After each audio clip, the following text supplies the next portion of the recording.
researching the process of creativity, I found an article written by the author of The Alchemist, and he compares the process of creativity to be like Mother Nature. And I want to share with you. He says,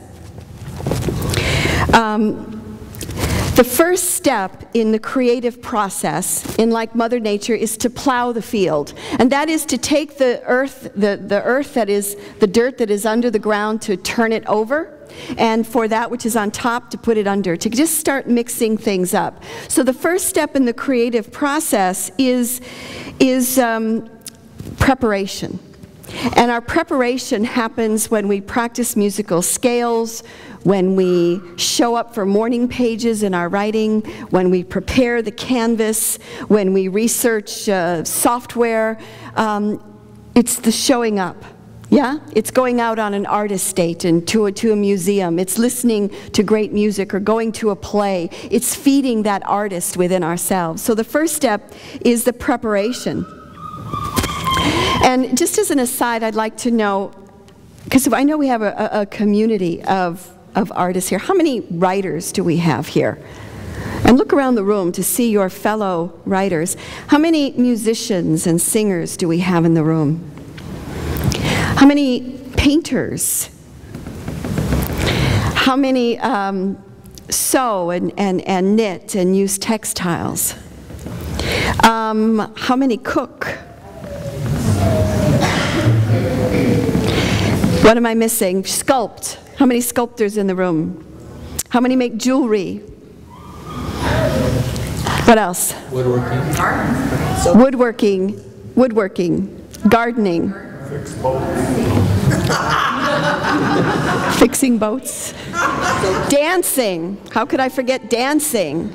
Yes. What else? Acting. How many actors are in the room? Yes.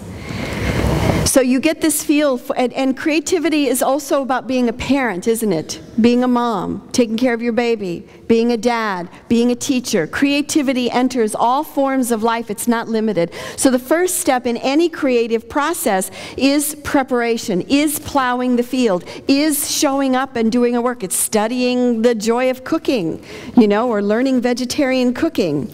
And the second step is the sowing or the planting of seeds.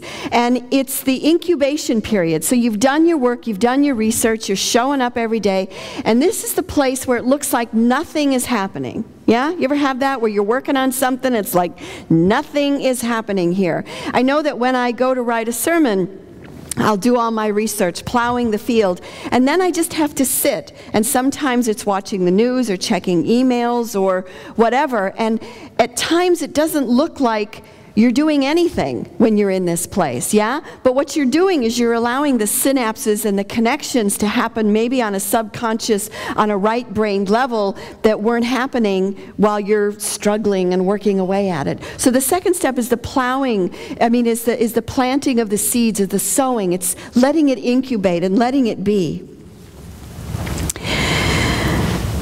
And then we move to ripeness, which is when the fruit's ready. Yeah? And that's the illumination piece. And that's where when you're writing your story, you're writing your piece, all of a sudden it writes through you. You're writing your poem, there's the poem, it comes through you. You're writing your song, or you're sewing, or you're crafting, whatever it is you're doing, and boom, there it is, it comes right through you. Now, one of the things that the author of The Alchemist says is that, you know, sometimes the fruit can be too ripe when you pick it, or sometimes you can hold on to it so long that it starts to rot. So there has to be that moment when you're willing to release it and you're willing to let it go. And then finally is the harvest, which is what we are experiencing today with many of our musicians and our artists. This is the harvest. We're taking it out and we're putting it out for the world to see. And we don't know how it will be received. It could be like the lentil loaf, yeah? Where it's like, whoa, look at that thing, and well, it tastes pretty good. I was talking to Scott Caldwell in between services because he was an actor at one point in his life. And he said, you know, he never thought about it before, but they would have the rehearsals for the play, and they'd have the rehearsals and the rehearsals, and then they would perform it. And he said, you know what? It wasn't finished until it was performed. Until it was put out there, it wasn't finished. You can cook the meal, but it's not finished until you serve it and somebody eats it, right? You can write the song, but it's not the song until somebody sings it. So there's that harvesting of putting it out there and letting it go. So Paulo Coelho, he's the one who wrote The Alchemist, said this about creativity. And what should one do with the fruits of the harvest? Again, we must look to Mother Nature. She shares everything with everyone. Yeah? So you've created it, put it out there. She shares everything with everyone. An artist who wants to keep his work to himself is not dealing fairly with what he has received from the present moment and with what he has inherited and learned from his ancestors. If we leave the grain stored in the granary, it will go rotten, even if we've harvested it at the right moment. Do you hear that? Anybody got a screenplay stuck away in a cabinet somewhere? Huh? When the harvest is over, the moment comes when one must share one's soul without fear and without shame. That, however painful or glorious, is the artist's mission. Wise words. Do you hear it? Yes. The baby hears it. The baby wants us to hear it. So I was watching Elizabeth Gilbert on the TED Talks. Elizabeth Gilbert is the writer of Eat, Love, Pray, and her book became a national bestseller, and her book was also made into a movie starring Julia Roberts. And in her talk, she said that very likely her best work is already behind her because her book was such a phenomenon. Just people would come up to her and ask her, so how does it feel to have your best work already behind you, you know? And, you know, aren't you afraid? And she's like, well, of course I'm afraid. But you know what? When I started writing when I was 16 or 17, I was afraid then too. And so she was asking the question, why is it that there is such suffering that is connected with creativity? Why is it that we suffer and agonize over our creations? And has this always been a problem throughout time? And she felt that in order for her to keep writing, to keep her practice going, she needed to create a psychological distance from from her work and from wondering what people were going to think and say about it. So in her research, she looked at the Greeks and the Romans. And what she found was that in the ancient Greece and ancient Roman times, the Greeks believed, and the Romans as well, that the creativity that would come through, or the wisdom that would come through, didn't come from us, but rather came from a spirit, if you will, that just sort of visited us. And the Greeks called it a daemon.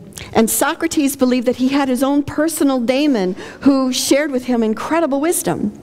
And the Romans believed that they called it genius, or a genie that would come and visit, and that they sometimes literally believed that there was a genie living in the walls of the artist's studio who would come out when it was time.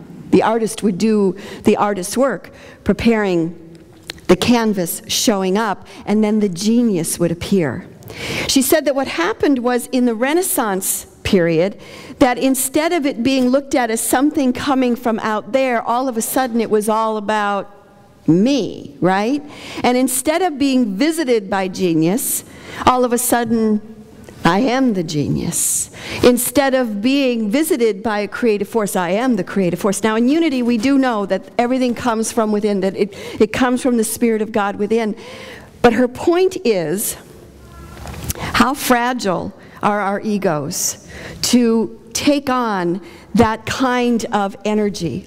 Because the truth is, we can create some incredible works of art. We can have moments of genius, and we're also human, yeah? And so we have to show up, and she's like, the way the Greeks and Romans looked at it was a kind of protection against narcissism, of, oh, see how great I am, or on the other side of, gosh, see what horrible stuff I've created, and then beating ourselves up about it. Because it's, you know, it goes both ways.